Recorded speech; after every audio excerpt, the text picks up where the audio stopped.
Hi, Em here from Aunt Em's Quilts and Em's Scrap Bag, and I'm going to show you how to apply your scrappy binding or any binding by machine.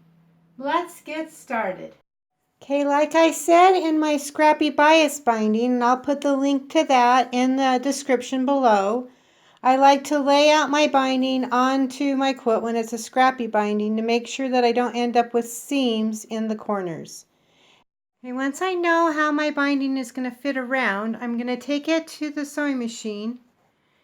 And even though my two ends are not meeting at this time, I'm going to start about 6 to 8 inches in from the end, okay? Here's my end. And I'm going to start about 6 to 8 inches from that. So I have some leeway to play with it when I'm going to join them at the end. Start sewing. 1/4 inch, all right? To a corner, I'm just going to sew to about 1/4 inch within that corner. And then I'm going to stop.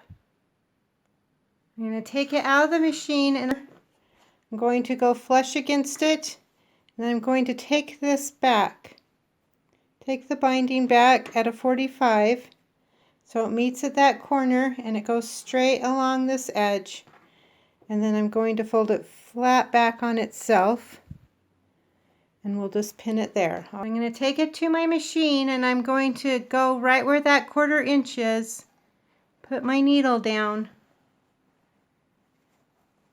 lift up and make sure I'm right there, and then I'm going to start sewing again. And I'm going to do that on each of the corners.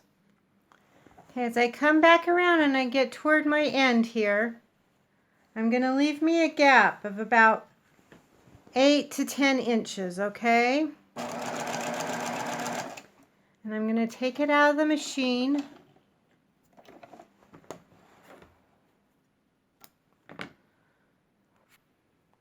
Alright, so I have my two ends here in this gap.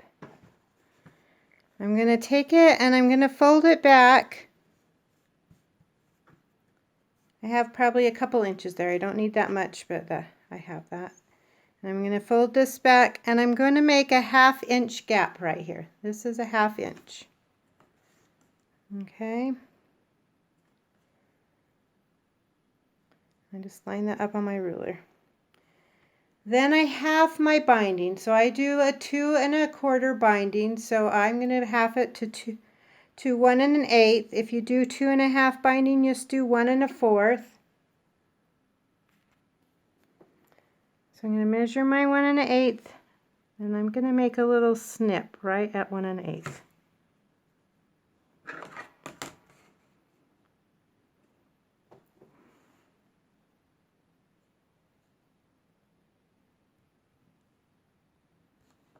Okay, and then I can take my scissors and I'll just pull it back, make sure I'm getting a straight cut. I'm going to do the same thing on this other side. I'm going to find my 1 1/8. I'm going to make my little snip. And then I'm just going to cut it all the way through.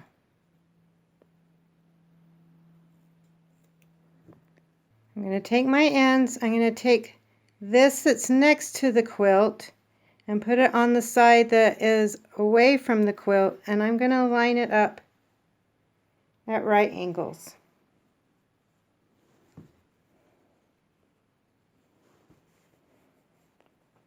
So it's going to look like this. Okay?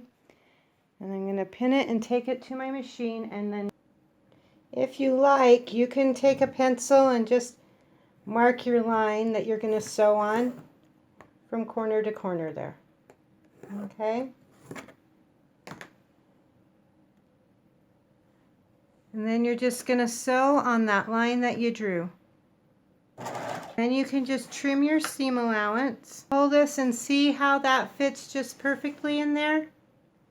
And you can just finish sewing your binding on. Got it sewn on the right side of our quilt. I'm just going to press this and I'm going to pull this binding out this way. And I'm going to press it here. And I'm going to take my basting glue. I bought this for this container, but I will be honest with you, when I fill it up, I just fill it up with Elmer's school glue. Okay? And I'm just going to run a thin bead along the seam here. I'm going to take my binding and I'm just going to fold it over on top of that glue. And I'm just going to press it into place. I'm going to continue that around the quilt. When I come to a corner, I'm going to press it also like I did before with the other. I'm going to run my bead of glue, and I'm going to push that down, the binding, onto the glue on the seam there. And I'm just going to go all the way along that edge. I'm going to put a dot of glue on this corner right here. And I'm also going to run my glue along the seam again. And I'm going to fold that dot of glue down to make my mitered corner.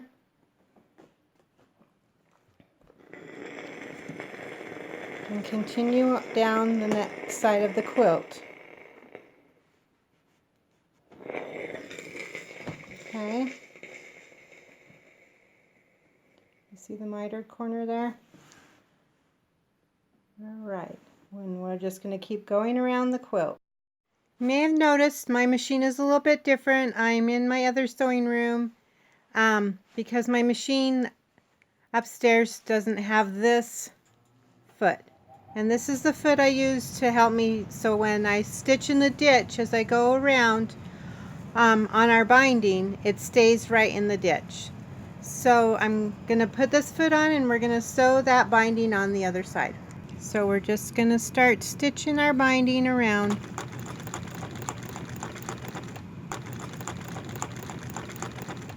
And it just stitches right in the ditch as I line that up.